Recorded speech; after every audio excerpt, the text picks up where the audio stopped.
Wow.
पाही चंदन चंदनाचे हात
नमो विठ्ठला राजया पांडुरंगा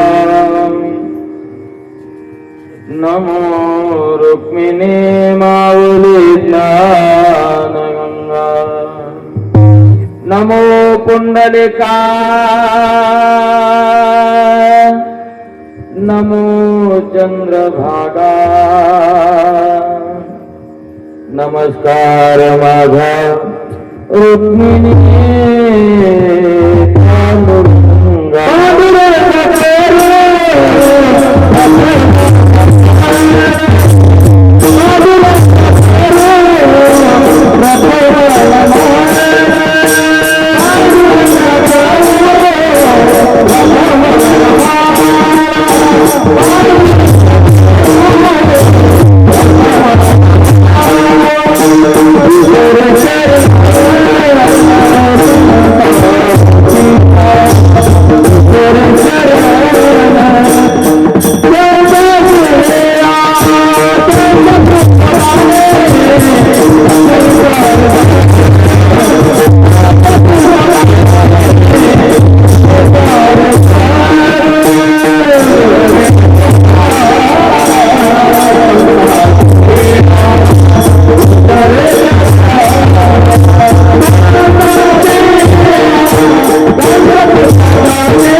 पांडुरंगा करू प्रथम मन चरण संताचिया त्यांच्या कृपा दाने कथेचा विस्तारो बाबाजी सद्गुरु दास तुका नमो ज्ञानेश्वरा नमो ज्ञानेश्वरा नमो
जननी देवाचे नमो ज्ञानेश्वरा नमो ज्ञानेश्वरा निवृत्ते उदरा सोपान देवा मुक्ताबाई नमो त्रिभुवन पावनी अदत्रय जननी देवाचे धन्य धन्य निवृत्ती देवा आय महिमा वर्णावा शिवी अवतार धरून केले त्रिलोकी पावन वाचे मनता गंगा गंगा सकळ दोष जाती भंगा दृष्टी पडता ब्रह्मगिरी तयाना यमपुरी कैलास राणा शिवचंद्र मौळी फणेंद्र माता मुकुट जळाळी करुणा सुंद बधुकारे तुझवीण शंभो मद कोण तारी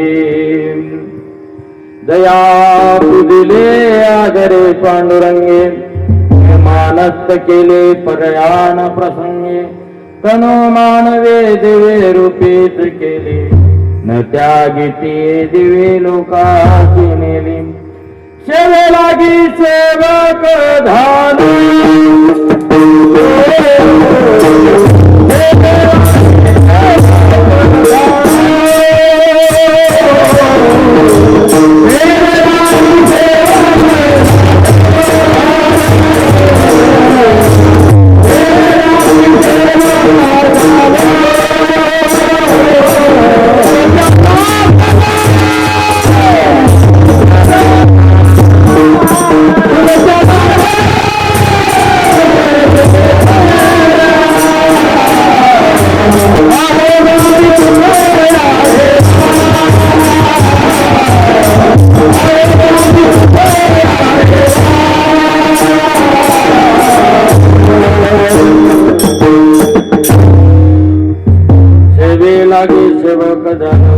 तुमच्या लागलो निज चरणा अहो स्वामी तुकया देवा यावरी न करावा अवेर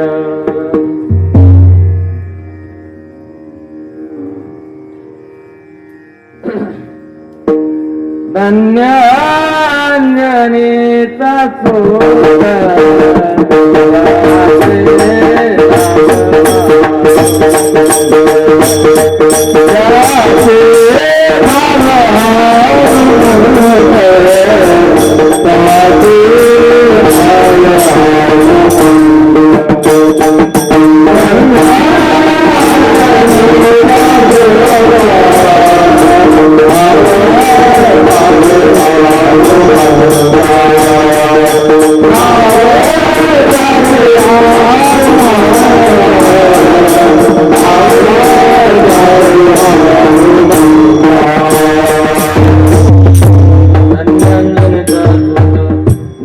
त्याचे हनुमंत मस्तक माझा पायावरी या वारकरी संताच्या विठ्ठला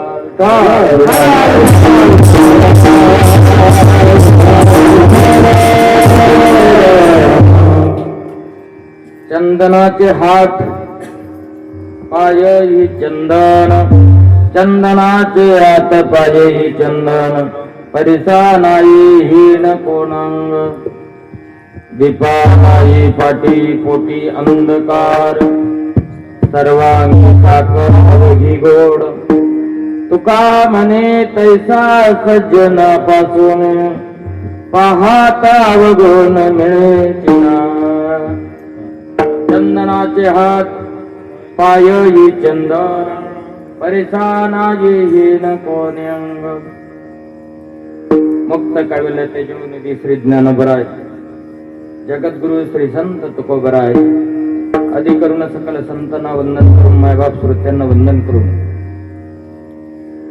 सेवेसाठी घेतलेला भंग जगद्गुरु श्री संत तुकोबराय यांचा सज्जनाचं वर्णन करणारा असा अभंग आहे. विठ्ठला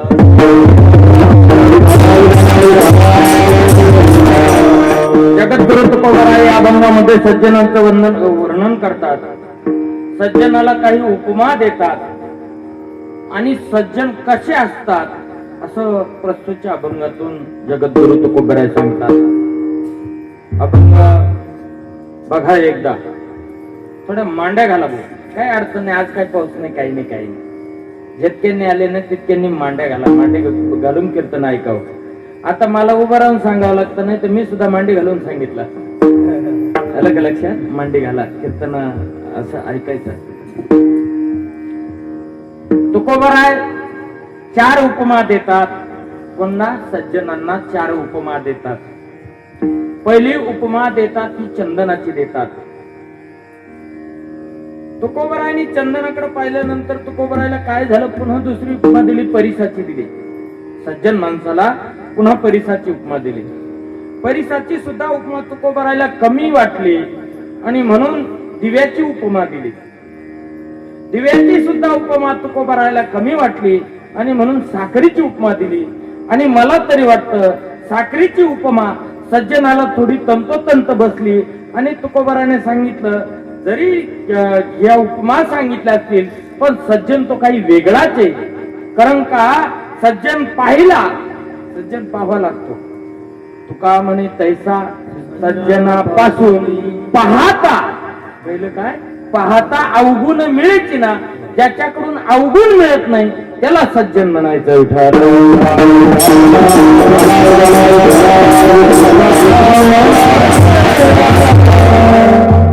सालावादाप्रमाणे याही वर्षी आपलं 17वं वर्ष आणि माझी जवळजवळ 132वी क्रमांकाची सेवा. सप्त्याचं जर कॅल्क्युलेशन काढलं पहिल्या वर्षापासून 7 दिवसात चालू आहे. किती दिवसात चालू आहे? 17 वर्षापूर्वी किवलेश्वर रोप लाविले द्वारी त्याचा वेलू गेला गगनावरी. आता हा 17वं वर्ष चालू आहे आपलं. म्हणजे इथून मागे 16 वर्ष झाले. कोरोनाच्या काळात चालू होतं का बंद होतं ती मला माहित नाही. चालूच होता. जशी असेल तशी आपण सेवा भगवंताची केली. म्हणून माझं वाला 132वं कीर्तन लिहून ठेवा. आता माझं इथलं किती कीर्तन आहे? 132वं कीर्तन विठ्ठल.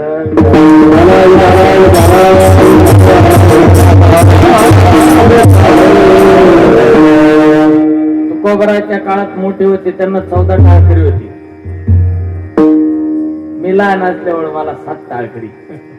त्याला का लक्षात? पण 7 नुसते 7 नाही, इतकी जबरदस्त 7 नावती विठ्ठल.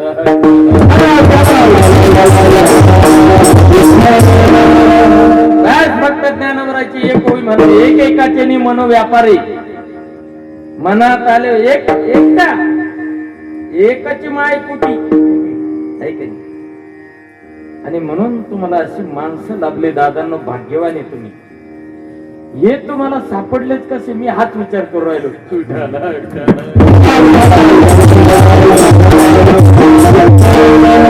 कारण यांना एवढी माणसं घ्यायला जातात सोडायला जातात.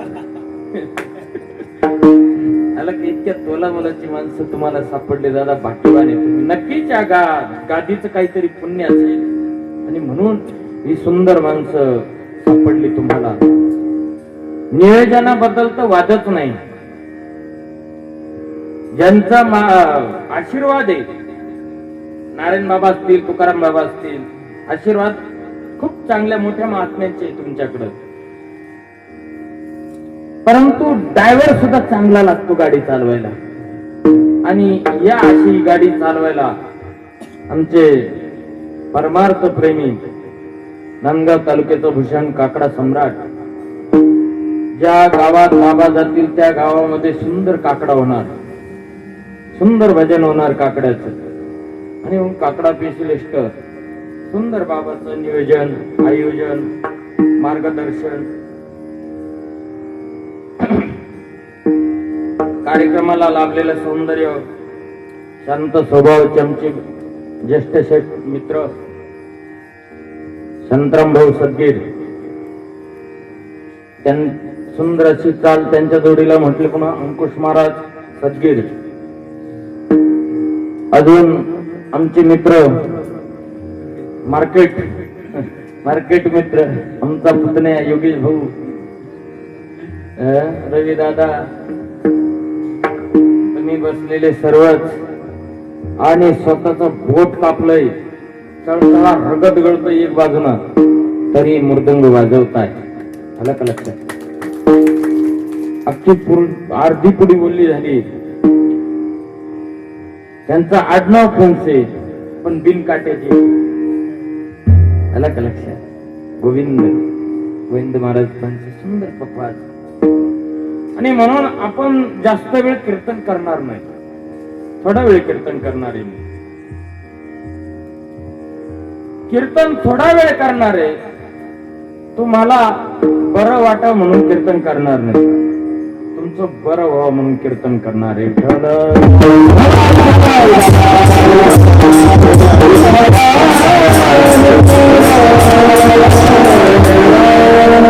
सुंदर संश्रेष्ठ आमचं आगमन झालं त्यावेळेस पावसाचं सुद्धा आगमन झालं. बाबा म्हटले कार्यक्रम होतो का नाही काल? म्हणलं नाही बाबा, 9 वाजता पाऊस उघडून जाईल. पाऊस उघडला, कार्यक्रम चालू झाला. पावसानं पावसाळ्यात नाही पडायचं, मग कधी पडायचं? ऋतू आहे हा त्याला दिलेला ऋतू आहे आणि त्याच्यावर कधीच नाराज व्हायचं नाही. काही थोडं जरी वाढवा झालं ना, लोक त्याला शिव्या घालतात. तो पावसाला शिव्या घालायचं काय कारण आहे?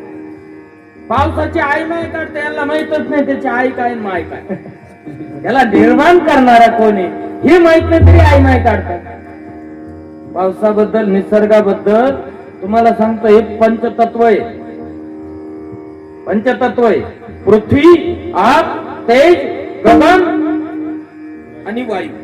हे किती आहे? 5 तत्व आहे. आणि हे कोणी निर्माण केलेले, ही स्वतंत्र भगवंताची लीला आहे. प्रत्येकाच्या देहामध्ये 5 तत्व आहे. भूमी, पृथ्वी म्हणजे भूमी, भूमीचा काही अंश आहे.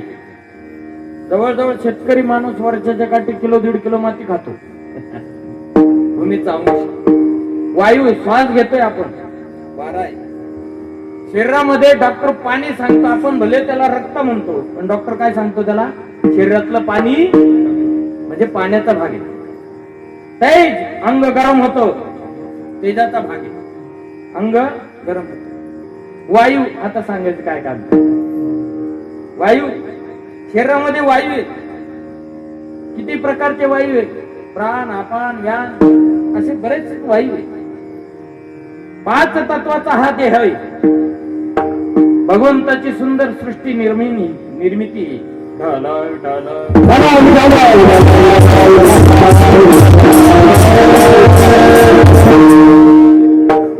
निर्मिती करत असताना भगवंताने खूप असं ब्रह्मदेवाने 4 डोक्याने विचार केलाय. किती डोके लावले याला? एक मानव देह मिळवण्यासाठी 4 डोक्याची निर्मिती. एका डोक्याकडून शक्य नाही. एका डोक्याकडून कसं शक्य बाबा? कल्पना, तुम्ही कल्पना करवत नाही. कल्पना करा, जर भगवंताने दोन्ही हात अशी इकडे देण्याऐवजी इथं जर समोर 1-2 दिले असते काय बिघडलं? काय बिघडलं कोणतं असतं त्याचं? निर्मिती किती सुंदर आहे. तुम्ही पहा, डोळे 2 द्यायचं काय काम होतं? एकच मोठा टबुरा इडं दिला असतं, काय बिघडलं? म्हणजे दिसला कसा असता माणूस? दिसला कसा? माणसाला जर शेपूट दिली असती तर काय बिघडलं? बाकीच्या प्राण्यांना शेपूट दिली, माणूस का सोडला तसा? का? म्हणजे मानव देह निर्माण करताना 4 डोक्याचा वापर झालाय. एका डोक्याकडून शक्य नाही. ते बी बनवत असताना प्रकाराचे 3. तुका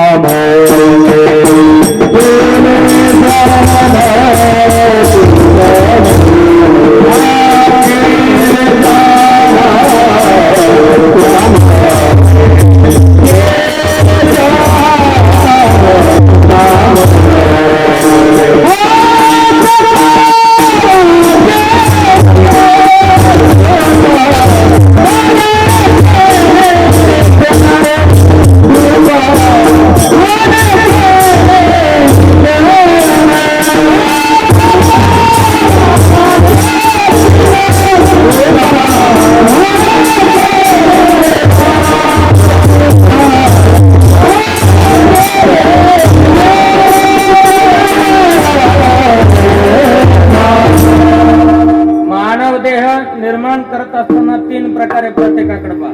एका आईच्या पोटी जरी 3 मुलं जन्माला असले ना, तिन्ही सारखे नसतात. प्रत्येकाचा चेहरा वेगळा असतो, प्रत्येकाचा आवाज वेगळा असतो आणि प्रत्येकाची शरीरयष्टी वेगळी असते. 3 प्रकारामध्ये मोडतात. बघा तुम्ही, नुसती नाकाची निर्मिती, नुसती नाकाची निर्मिती करत असताना काहीच उंच नाक असत. काही म्हणता अरे आबळाला लागलं तर पाटल ना, इतकं चिचकून नाक असत. काहीच मध्यम नाक असत. आता माझ्यासारख्याच मध्यम नाक, पण काहीच म्हशीनं पाय दिल्यासारखं असत नाक. मग हे नाकाचंच झालं. डोळ्यात सुद्धा 3 प्रकार आहे. काहींचे काळे भोर डोळे असतात, काहींचे गारुळे डोळे असतात, घारे म्हणतो त्याला आपण, घारे डोळे असतात, आणि काहींचे लाल डोळे असतात. म्हणजे प्रत्येक अवयवात 3 प्रकार आहे.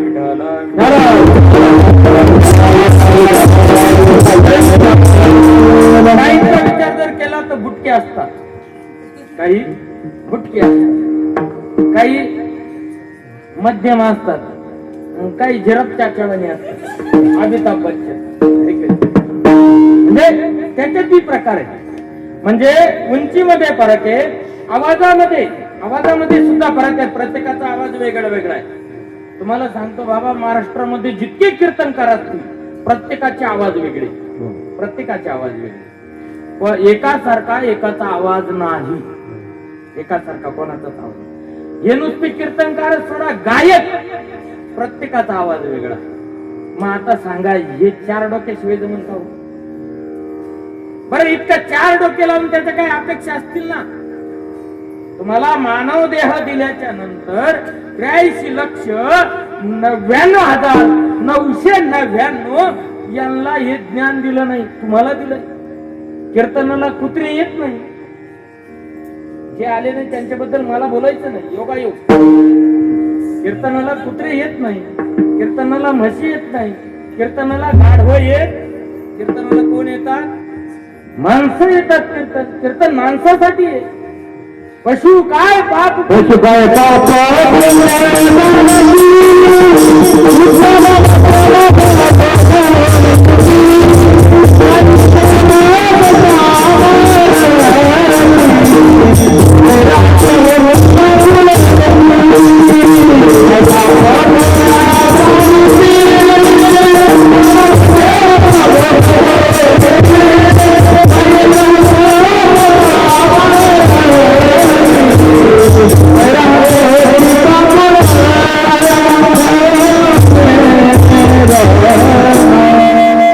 पशुला पापही नाही आणि पुण्यही नाही. पशुला पाप पुण्य आहेत बरं. पशुचा मानवाचा जर विचार केला, 4 गोष्टी पशुला बी आहे बर का. 4 गोष्टी पशुला बी आणि 4 गोष्टी मानवाला बी. 4 गोष्टी पशुला सारख्याच आहे, 4 गोष्टी मानवाला सारख्याच आहे. कोणत्या 4 गोष्टी? आहार, निद्रा, भय आणि मैत्री. या 4 गोष्टी पशुला सुद्धा आहे आणि ह्या 4 गोष्टी मानवाला सुद्धा आहे. आहार, कुत्र्याला सुद्धा भूक. आता कुत्रा घेऊ आपण, आपल्या जवळचा प्राणी कुत्रा. कुत्र्याला सुद्धा भूक लागते. कुत्र्याला भूक लागली तर कुत्रा काय करतो? फक्त पाळलेला पाहिजे बरं का, बरं नाही नको. बरं नाही कुत्र्याचं काय करतो? कुत्रा पाळलेला पाहिजे. आणि मग पाळलेल्या कुत्र्याला जर भूक लागली तर तो काय करतो? तुमच्या कुत्रा आहे का तुमच्याकडे? तुम्हाला बोलतो, कुत्रा आहे का तुमच्याकडे? पाळलेल्या कुत्र्याला जर भूक लागली तर काय करतो? शेपूट हलवतो, पाणी करतो. मालकाला पाणी करतो आणि शेपूट हलवतो. म्हणजे मालकाला सुद्धा समजतं याला भूक लागली. भूक लागली म्हणजे कुत्रा मालकापुढे शेपूट गळतो. आणि आपल्याला भूक लागली तर मालकीने पुढे शेपूट गळतो. बाकीचं काय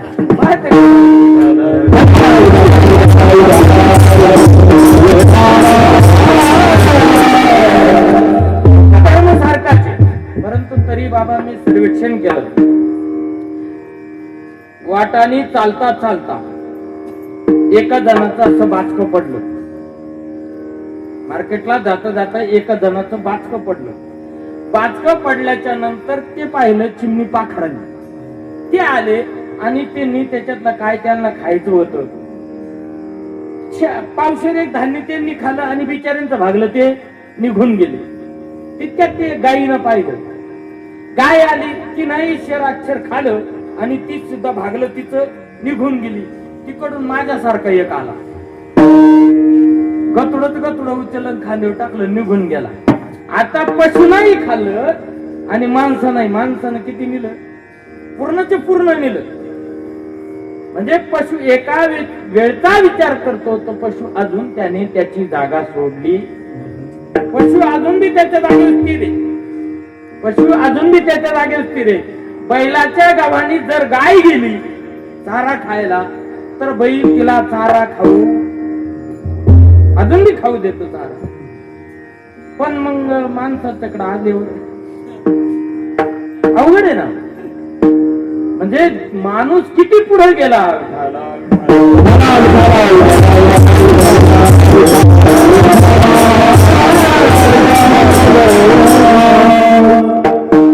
अशा या युगामध्ये तुम्हाला सांगतो माणसाचं जर हे सांगत गेलो किती जितका माणूस वर गेला ना तितका तो खाली सुद्धा आला. वर गेला म्हणजे कसा चंद्रावर गेला. आता चंद्रावरचे प्लॉट सारे बुक झाले गोविंद महाराज. मंगळावर प्लॉट चालू आहे. मला काल मेसेज पडेल तुम्हाला जर एखादं दोन घ्यायचं असेल तर तुम्ही घेऊ शकता. पुन्हा म्हणशाल जपे महाराजांना प्लॉट माहित होते मंगळावर विक्री आहे आणि मला दिला नाही. अहो एका शेळी विकली तरी प्लॉट होईल तुमचा.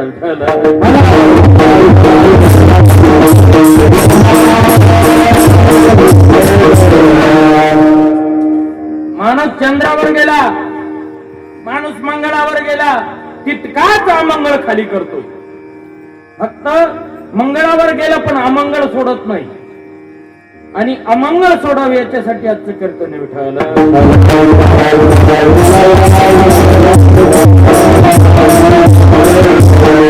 आजच्या अभंगामध्ये महाराज सज्जनाचं वर्णन करतात.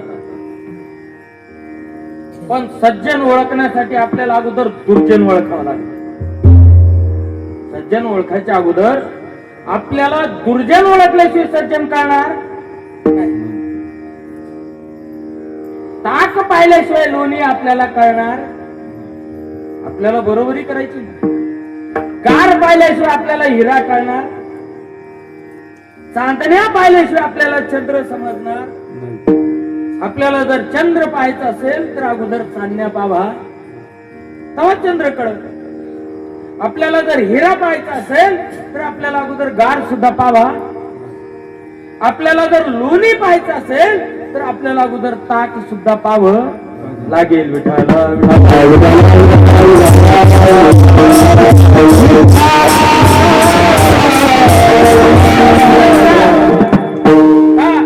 हे दोन्ही दिसायला सारखे दिसतात.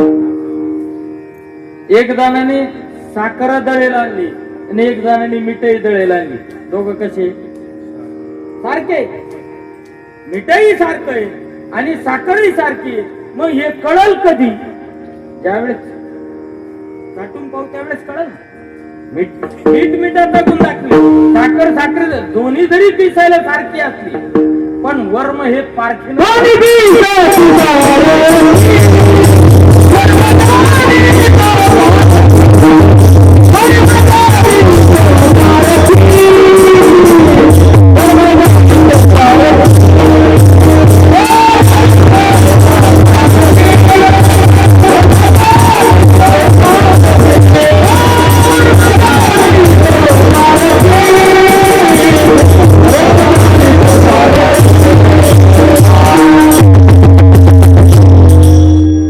दिसायला. वर्म वर्म आहे कर्मांगी. वर्म आहे त्याच्या पाठीमागे वर्म आहे. दिसायला सारखे दिसले म्हणून काय झालं पण गुणाला सारखे आहे. हिरा आणि गार ही यांची दिसायला सारखी दोन्ही. हिरा आईच्या गारा ते सती दुरून दुरून पाहिले. हिरा आणि गारा सारख्या दिसायला. बदल काय त्याच्यात. पण त्याचं जर मोल करायचं असेल तर त्या हिऱ्याला काय करावं लागतं? आयरनीवर ठेवावं लागतं. हिऱ्याचं मोल करायचंय ना. हिरा घ्यायचा आयरनीवर ठेवायचा आणि वरून घणाने हाणायचा घाव. घणाने घाव आणायचा. त्यावेळेस तो हिरा एक तर आयरनीत घुसतो आणि नाही तर घनात घुसतो. तो ती मोल पावे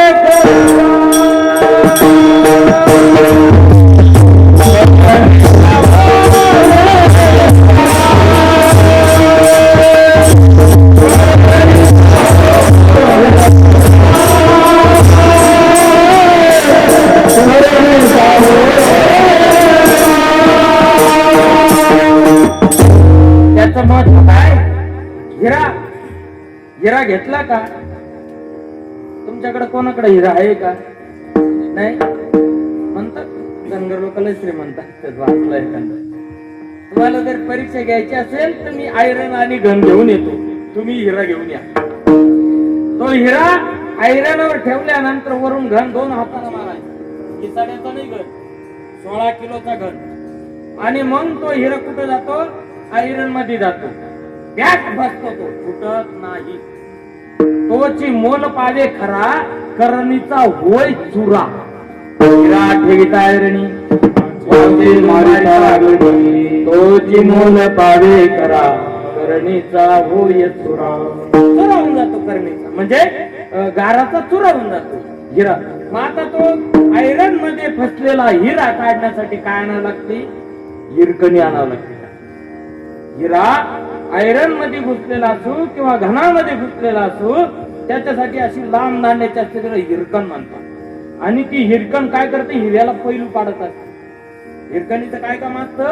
हिऱ्याला नक्षी देण्याचं काम करीत असते, असा आकार देत राहते पैलू पाडत. मग ती हिरकण आणल्यानंतर फक्त त्या हिऱ्याजवळ धरायची अशी, आणि मग तो हिरा काय होतो? असा चळा चळा वर येतो, हिरा वर येतो. नसल कळलं, एकदा हिरकण आली झाली, हिरा चळा चळा बाहेर येतो. हिरा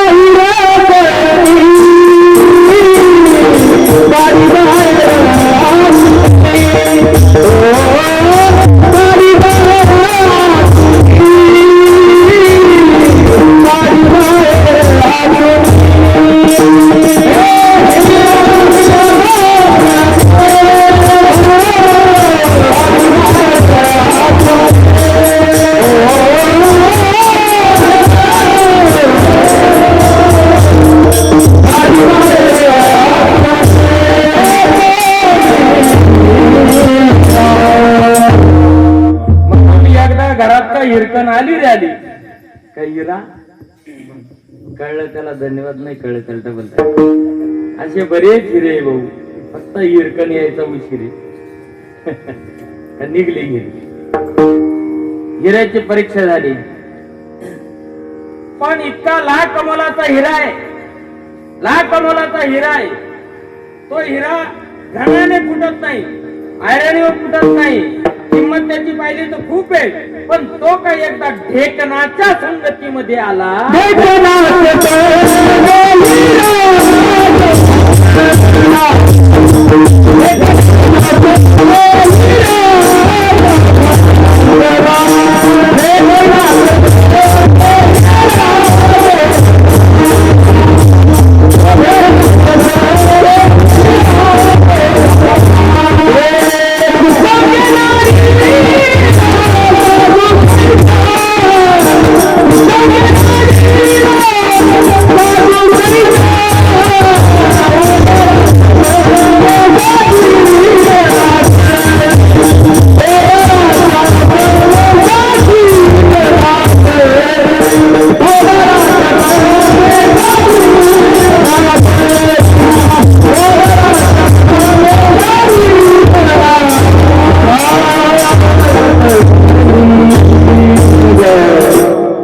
सज्जन तुम्हाला सांगतो, पंगत जर चुकली, ऐकून घ्या, पंगत जर चुकली तर फक्त एक वेळेला उपाशी राहू शकतो.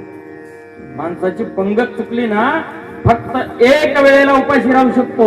पण संगत जर चुकली तर आयुष्याचा उठतो, आयुष्याचा उठतो माणूस. आणि म्हणून ढेकून 6 पायाचा प्राणी. पूर्वीच्या काळामध्ये आपण ढेकणं पाहिले, आता नाही ते, आता ते बरंच हे झालं. पण तो ढेकून जर त्या हिऱ्यावर चढला ना, तो डायरेक्ट फुटून टाकत, फुटून जायचा. आणि तुमच्याजवळ जर विश्वास वाटत नसेल तर तुम्ही हिरा घेऊन या, ढेकून अजूनही फायदा करतो. ढेकून आणील कुठून बी यानं पानं देऊ. आळंदीमध्ये अजून बरी ढेकणं येऊन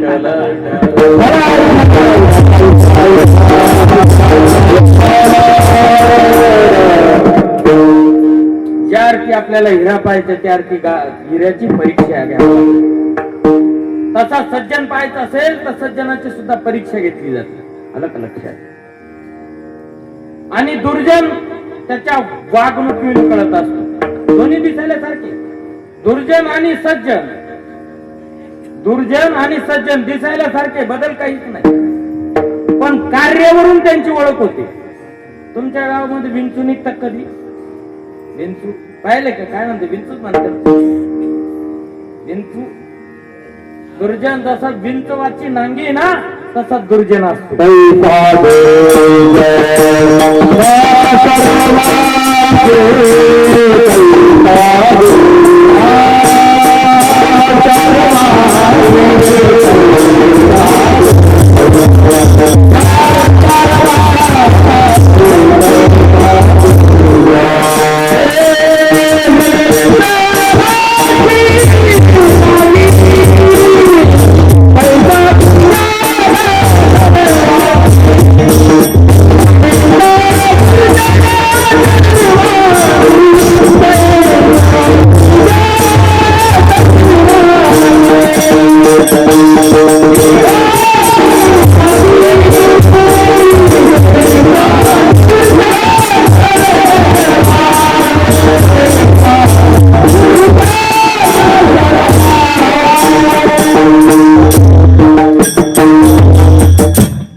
गावामध्ये, घरामध्ये, वट्ट्यावर विंचू निघला तर आपण काय करतो?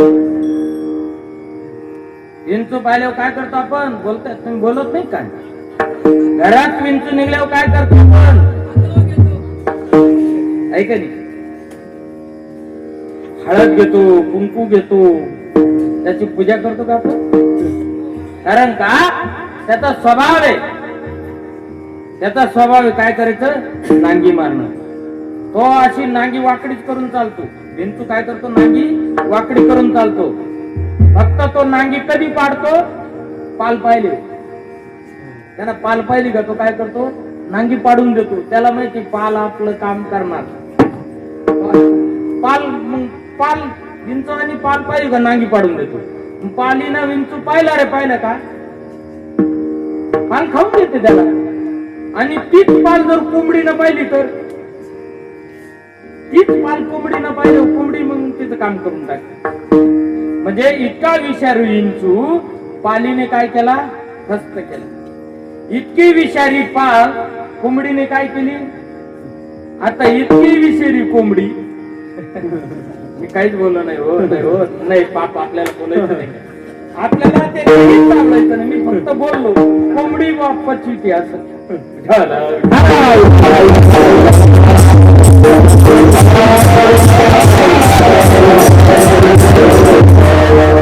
मग याच्यावर विचार करा, किती विषारी माणसाचं किती विष असेल, किती विष असेल. आणि याला दुर्जन म्हटलंय. ज्ञानोबराच्या काही एक दोन ओव्या सांगतो मी, मला पुढे जायचंय, माझ्याकडे वेळ नाही, वेळ कमी. ज्ञानोबराय दृष्टांत देतात. आपण अंगी जळे नागवी जगाचे डोळे, पतंग जैसा सळे दीपाचे. लाईट गेलेली असावी आणि दिवा लावा, त्या दिव्यावर एक पतंग असा उडत येतो, पंख फडफड फडफड करीत येतो. आणि तो आल्यानंतर दिव्यावर झडप घालतो. झडप घातल्याच्या नंतर काय होतं? तो दिवा काय होतो? भिजून जातो. आणि भिजल्यानंतर तो सुद्धा स्वतः जळून जातो. बरं, त्यांनी झडप घातली, त्याला काय त्या दिव्यापासून फायदा झाला का? ज्ञानोबरानंतर त्याला काही फायदा झाला नाही. आपण अंगाने जळला आणि दुसऱ्यासाठी सुद्धा अंधार केला. दुसऱ्यासाठी अंधार केला. आपणही सत्याला वर्गणी देत नाही, असे बरेच पद्धती, आणि दुसऱ्याला सुद्धा देऊ देत नाही. आपण अंगी जळे नागवी जगाचे डोळे, पतंग जैसा सळे दीपाचे.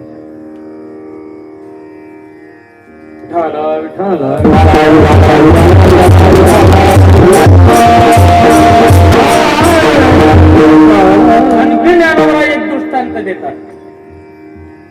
आणखी ज्ञानोबराय एक दृष्टांत देतात. अंग भारी सुटला धोंडा. मोठा डोंगर असतो आणि त्या डोंगरावरून अंगाच्या आकाराचा म्हणजे असा मोठाच्या मोठा दगड सुटतो. अंग भारे सुटला धोंडा, आपण फुटोनी होय.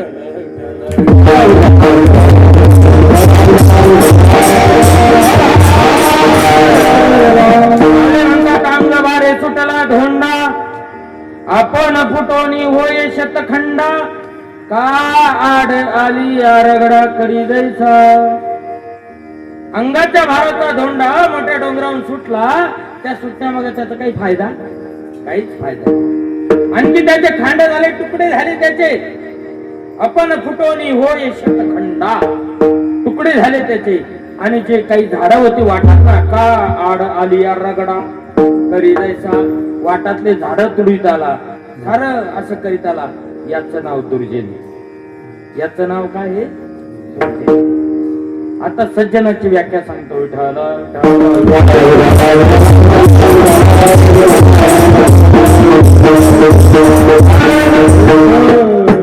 ज्ञानोबराय सांगतात, दोन दोनच ओळे सांगणार आणि मी अभंगकडे येणार आहे. अभंग सुद्धा पूर्ण सुटत नाही बाबा, नाही सुटत. नाही सुटत, काय करणार आहे त्याला. आणि मला असं काही सांगितलं नाही बाबांनी अभंग पुरात सोडावं लागेल, असं काही ठरलं नाही आपलं. त्याच्यामुळे म्हणजे असं काही ज्ञानोबराय सांगतात, चित चिखली रुतली गाय, दड भाकडन पाय, तयाची ग्लानी होय काला धुला. काळ असावा आणि एक गायीने त्याच्यामध्ये फसलेला असावं. ती त्याची नाहीये, पण ती चिखलात आहे. ती जळलेली आहे का भाकड आहे हे त्याला माहित नाही. फक्त ती गाय फसलेली, स्वतःचे कपडे सुद्धा काढत नाही, तसाच उडी घालतो आणि त्या गायीचं काय वाचवतो? प्राण वाचवतो. याला म्हणायचं सज्जन. पडताच करून अंत्यजुका ब्राह्मणू. अरे एक मोठा खड्डा असतो, त्या खड्ड्यामध्ये एक मनुष्य पडतो, मग तो अंत्यज आहे का ब्राह्मण आहे याचा तो विचार करत नाही. त्याला काय काढतो? हात देतो आणि त्याला बाहेर काढतो. याचं नाव सज्जन आहे. आणि अशाच सज्जनाचं वर्णन तुकोबाराय अभंगाच्या प्रथम चरणात करतात. चंदनाचे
अभंगाच्या पहिल्या चरणात पहिल्या टोकात तुकोबाराय चंदनाची उपमा देतात.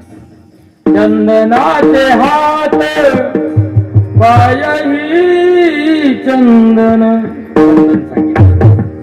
चंदनाचा काय ज्या अर्थी चंदनाची उपमा दिली तुकोबारायने ज्या अर्थी उपमा दिली, तुकोबारायने मोघम उपमा दिलेल्या अनुभव घेतला. चंदनाचा गुण काय? चंदन हा स्वासिके, हा त्याचा पहिला गुण. चंदन हा दुर्मिळ आहे, चंदनम न वने वने शैल्ये शैल्ये न माणिक्य है की नाही. मौक्तिकम न गजे गजे साधवो नाही सर्वत्र चंदनम न वने वने. प्रत्येक डोंगरामध्ये माणिक नाही,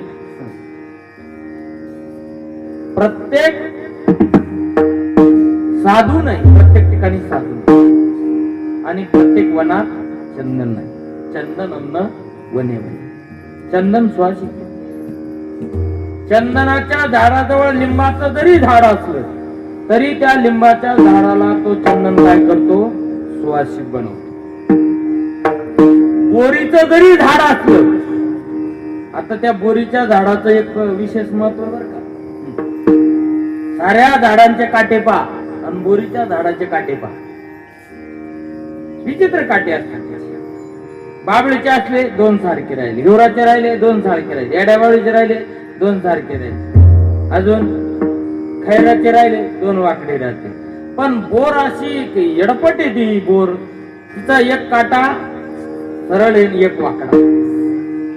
एक काटा हा म्हणजे ते मायाळू असतो, एक काटा म्हणतो या ना दाजी, दुसरा म्हणतो ढळतो का नाही, ढळतो का नाही.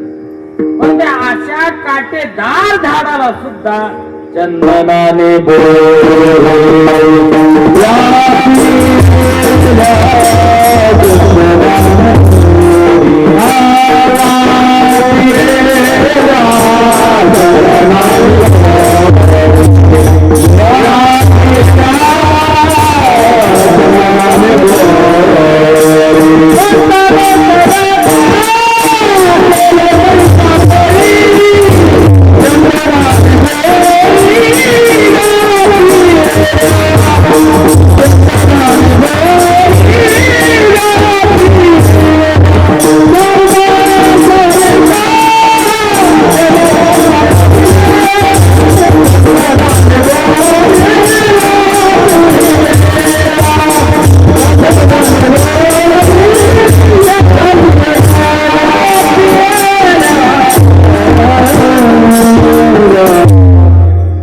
चंदन परिसरामध्ये जे झाड असतील चंदनाच्या, तरी त्याला काय करतो तो चंदन चंदन म्हणतो. चंदन तो ज्ञानवरा म्हणतात, चंदन तो चंदनपणे सहज गुणे संपन्न.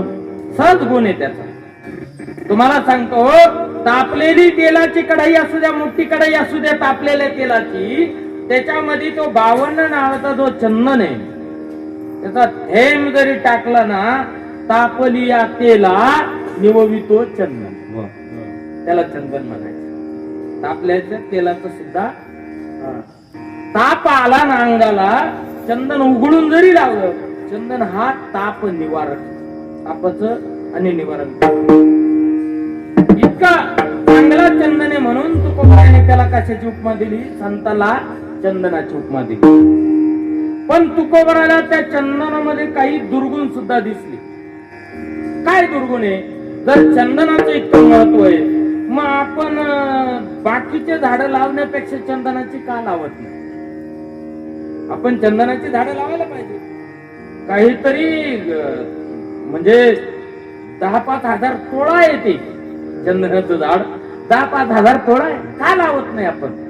त्याच वैशिष्ट्य असं आहे, जिथं चंदनाचं झाड असतं तिथं सर्पाची वस्ती असते. काय असतं? गार असतं, शीतल, आणि म्हणून तिथं सर्प असतात त्या झाडाला. ज्ञानोबा म्हणतात, चंदनाचे बोड सर्पी जैसे द्वार, त्या बोडाला सर्प असतात म्हणून लोक लावत नाही चंदन. चंदन आणखी तुकोबराले त्याच्यात आणि दोष दिसला तो असा, चंदन वेळूला चंदन करीत, वेळूच्या झाडाला चंदन करीत नाही. चंदन केळीच्या झाडाला श्वास देत नाही. चंदन खैराच्या झाडाला श्वास देत. 3 झाडं वळवली. एक काय आहे? वेळूचं झाड. वेळूच्या झाडाला चंदन का श्वासिक बनवत नाही? तर वेळूच्या झाडाला गाठी असतात. वेळूच्या झाडाला काय असतात?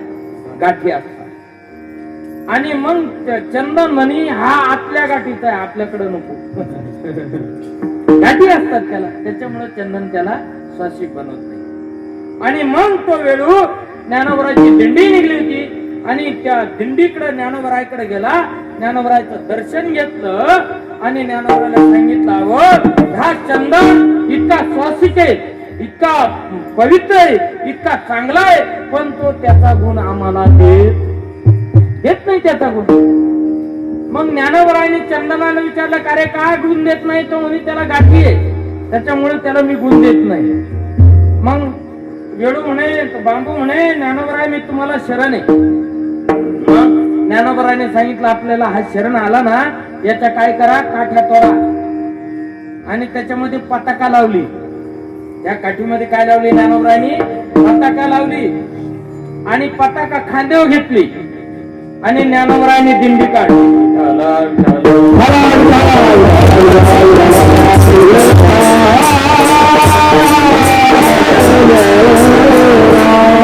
दिंडी काढली ज्ञानोबरायने. ज्ञानोबरायांचा माझे देवीची आवड,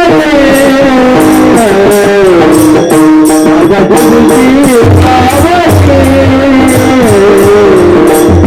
माझ्या देवीची आवड,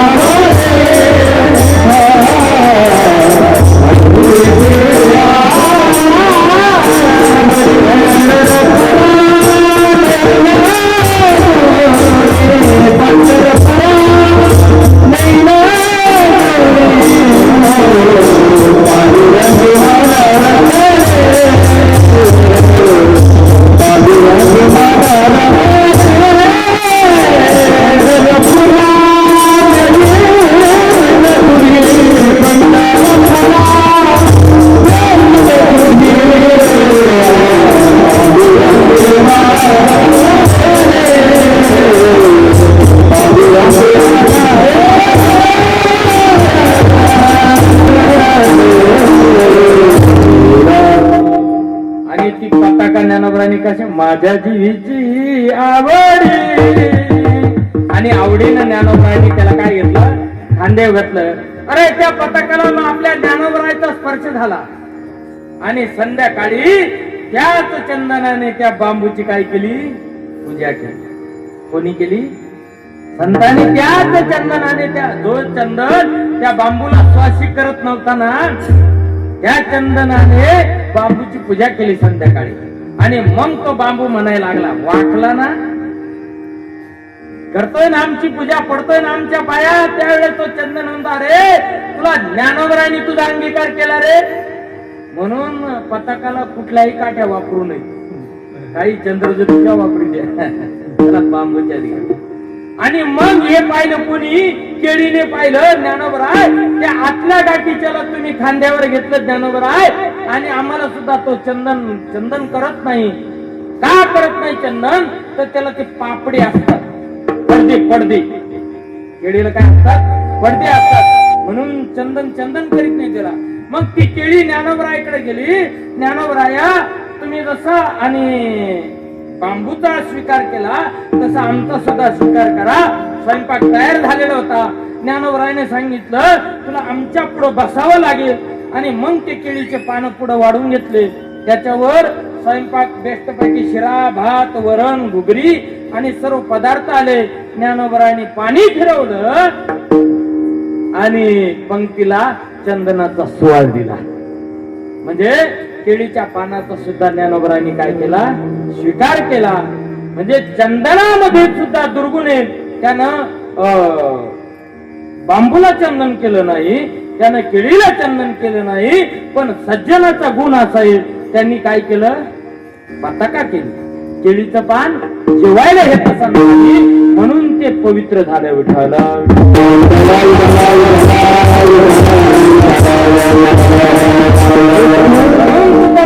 चंदन कमी वाटला, दुसरी दिली परिसा नाही.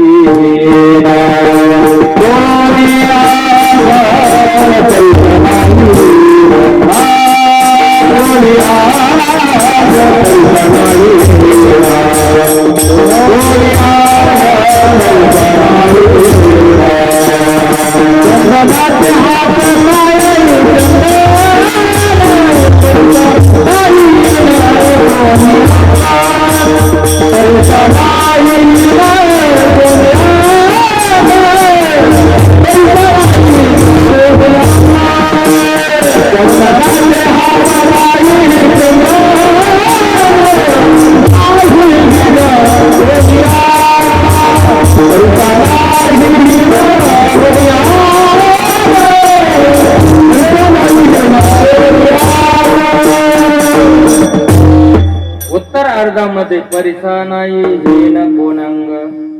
परीस तुमच्या गावात आहे का कोणाकडं? परीस नाही.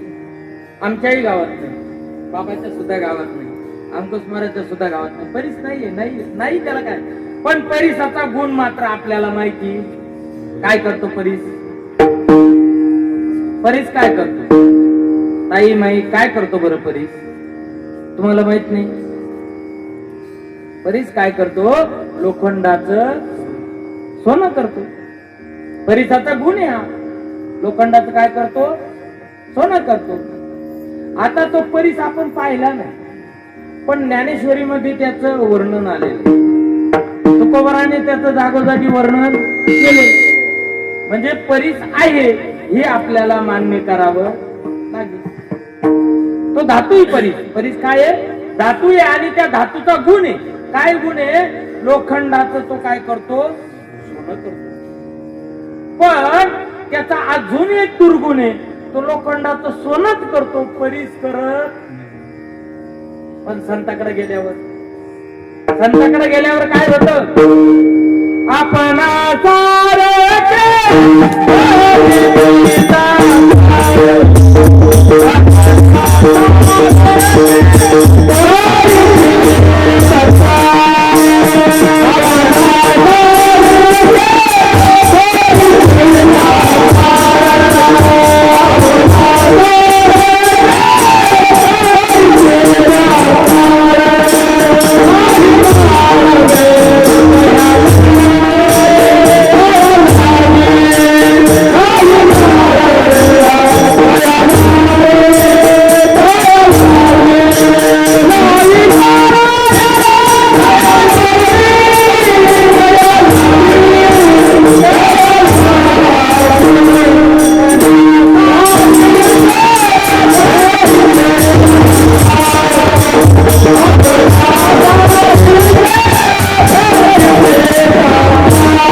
जसा परीस दुर्लभ तसे संत सुद्धा दुर्लभ. संत दुर्लभ. पण एकदा का संत भेटले रे भेटले का आपण सारिके. परीस लोखंडाचं सोनं करतो, पण परीस बनवत नाही. तो फक्त सोनच बनवतो. आणि म्हणून संताकडे ज्यावेळी जाऊ ना, अव जाऊ द्या, तुम्हाला जाता जाता सांगून जातो मी. ज्ञानोबा राहायच्या समोरून फक्त रेडा चालला होता. काय चालला होता? रेडा चालला होता. ज्ञानोबा राहायला विचारण्यात आले नाव. सर्वात खालचा दृष्टांत या.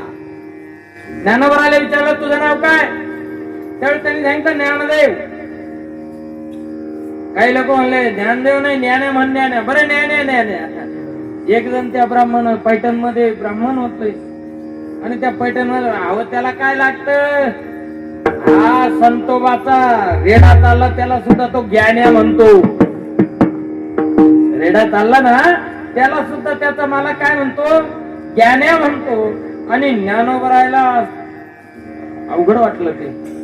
अरे ज्ञानोबराने सांगितलं तो रेडा चालला ना, तो सुद्धा माझा आत्मा आहे. तो सुद्धा काय माझा आत्मा आहे. म्हणे तुझा आत्मा जर त्याच्या पाठी मारलं तर तुझ्या पाठी वळ उठतील का? तुझा आत्मा आहे ना. आणि म्हणून त्या दुर्जन आणि त्या लोकांनी त्या रेड्याच्या पाठीवर चापकाने फटके मारले. काठीने फटके मारले. तुझी वळ उठे. ज्ञानोबाच्या पाठीवर वळ उठायला लागले.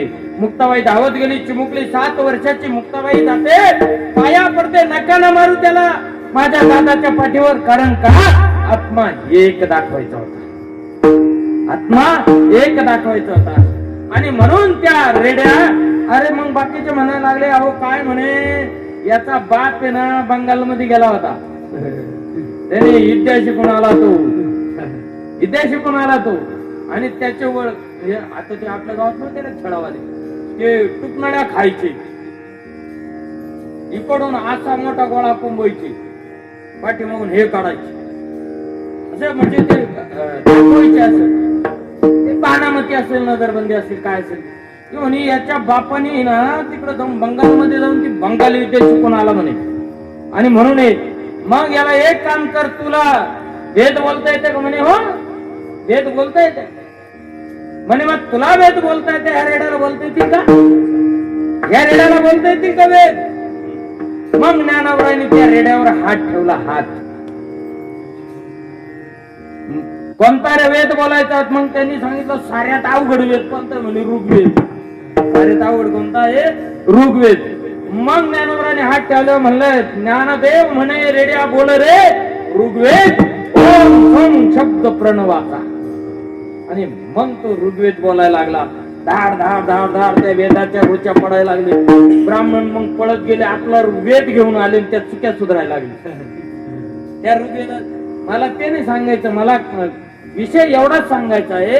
अरे कोण तो रेडा, तुम्हाला सांगतो तो रेडा अजून सरकशी मध्ये रेडा नाही. का नाही, कारण रेडा हा येडा असतो. रेडा का नाही. आमच्या आणि वडळीला प्रफुल्ल पाराखे त्यांच्यावाले तिथं मी पाहिलं, लहान असताना पाहिलं. 3 बैल आणि 1 हेल. रेडा म्हणजे हेला 3 बैल आणि 1 हेल. उन्हाळ्यामध्ये 2 माणसं नांगर चालवत, आणि 2 माणसं तो 100 नंबरी नांगर. ते 3 बैल 2 माणसं तो 100 नंबरी नांगर आंब्याखाली वडीत नेलं ते एकट्या यायला. म्हणजे इतकी ताकद असते त्याची. निर्बुद्ध प्राणी, पण ज्ञानोबरायचा स्पर्श झाला. अख्ख्या जगामध्ये रेड्याचं कुठंही मंदिर नाही. अख्ख्या जगामध्ये, जगात तर लांबत राहिलं हो. अतिशुक्तीनं बोलल त्रिभुवनात स्वर्ग मृत्यू आणि पाताळ, पुढं मला रेड्याचं मंदिर दाखवून दाखवा. रेड्याचं मंदिर आहे नाही. पण ज्ञानोबराने त्या रेड्यावर हात ठेवला. जा तुम्ही आळ्याला, आळ फाट्याला जा, आणि तिथं रेड्याची समाधी, आणि त्या समाधीचं आपण काय घेतो, दर्शन घेतो. कोणाची कृपा आहे, ज्ञानोबरायची. अपना सारी करीती टाका नाही काढवेळ दया विठोबार कुमार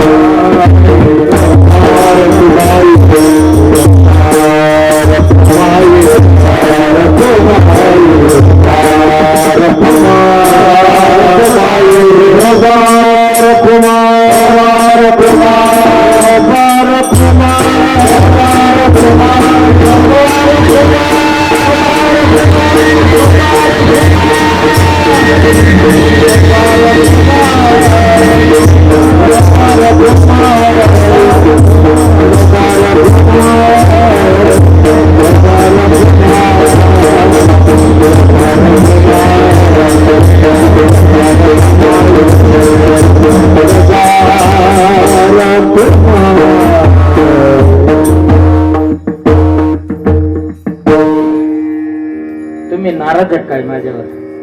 भजनच म्हटले नाही तुम्ही. 2-3 दिवस ऐकलं नाही कोणाचं काही. भजन म्हणा दादा, तुका म्हणे येते भजन प्रमाण.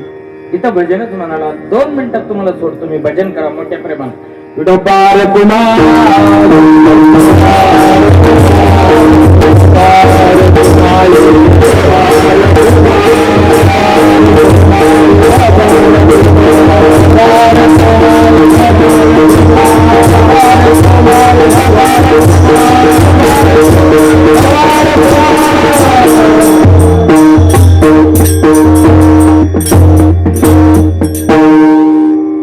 जितके म्हणून माझ्या कीर्तनाचे शौकीन लोक आहे. युट्यूबला तुमचा कार्यक्रम राहील. युट्यूबला जपे महाराज युट्यूब चॅनल आहे आपल्याला. जपे महाराज सर्च करायचे, आणि तुमचा 8 दिवसानंतर तुमचा कार्यक्रम युट्यूबला पडेल.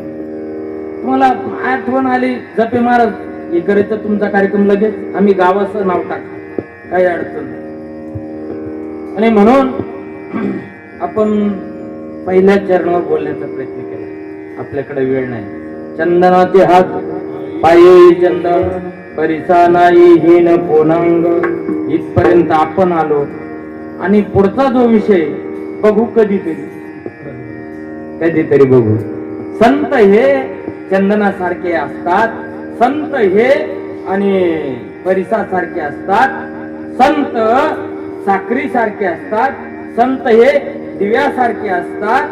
पण चंदनात आपल्याला दुर्गुण दिसतो, परिसात दुर्गुण दिसला. चंदन सुद्धा सर्वांना वास देत नाही, परिस सुद्धा सर्वांना परिसासारखं करत नाही. आणि दिवा सुद्धा, दिवा जगाला प्रकाश देतो, पण तो अंधारात असतो. अभंगाचं दुसरं चरण. दीपना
जगाला प्रकाश देतो, पण दिव्याच्या खाली बुडाला काय असतो?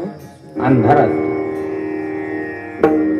दिवा तेल पेतो, प्रकाश फुकट देत नाही. दिवा काय पेतो? अगोदर तेल पेतो, वात जाळतो. दिवा काय करतो? वात जाळतो, तेल पेतो आणि मग पेटतो, मग दिवा पेटतो. बरं, तो ज्या जागेवर ठेवला ना, ती जागा काळी करतो. ती जागा काय करतो? काळी करतो दिवा. पण सज्जनाचं तसं आहे का? सज्जनाचं तसं आहे का? सज्जन ज्या जागेवर आले, उभारीला धोज ऐशी चराचरी कीर्तिकाची. म्हणून दिवा सुद्धा उपमेला पुरला नाही. आता शेवटचं हे साखर. साखरेला किती बाजू असतात? प्रत्येकाच्या घरामध्ये साखर आहे. साखर ओळखली कशाने जाते? साखर काय असते? गोड असते. साखर गोड असते. पण साखरेला बाजू किती असतात?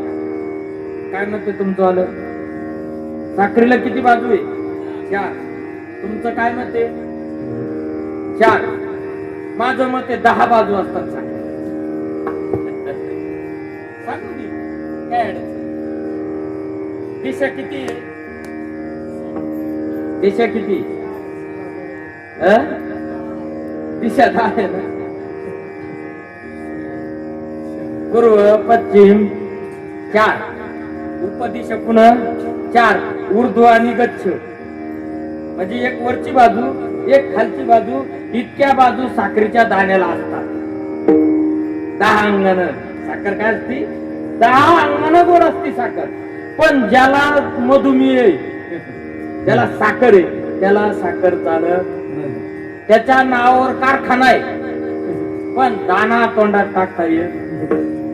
कारण अगोदर साखर कारखाना कमवायला काना बाना झाला आणि मग गेलं ना, साखर नाही तोंडात टाक. म्हणजे साखर जरी गोड आहे, सर्व अंगाने गोड आहे. मी का तुम्हाला अंग सांगितले तर सर्व अंग तुकोबराय म्हटले, पण किती अंग? म्हणून 10 अंग आहे. एखाद्याने जर विचारलं तर आपल्याला आलं पाहिजे. सर्वांगी साखर अवघी गोड. गोड आहे. लहान पोराने खाली तरी गोड, मोठ्या माणसाने खाली तरी गोड, स्त्रीने खाली, पुरुषाने खाली, साऱ्याला गोडच लागते. कारण का? ती गोडच आहे. मग सज्जन गोड, सज्जन गोड आहे. पण साखरेने आजार होतो. जास्त गोड खाल्यावर काय होतो? आजार होतो. पण सज्जनाच्या संगतीमध्ये सुधार होतो. विठाला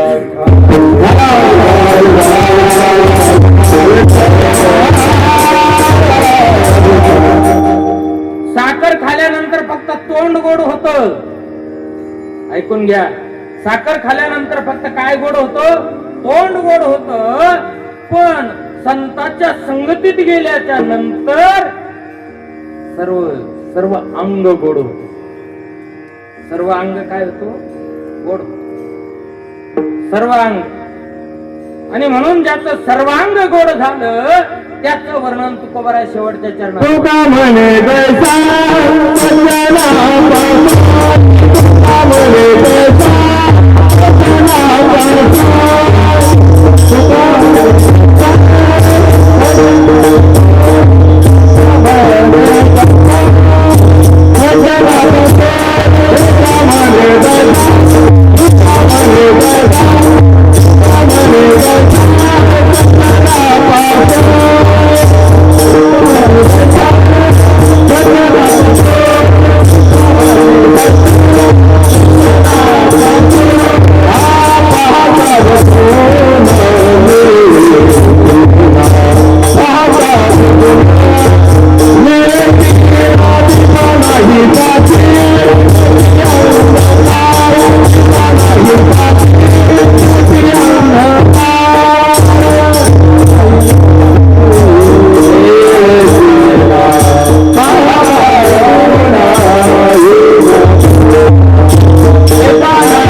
Bye.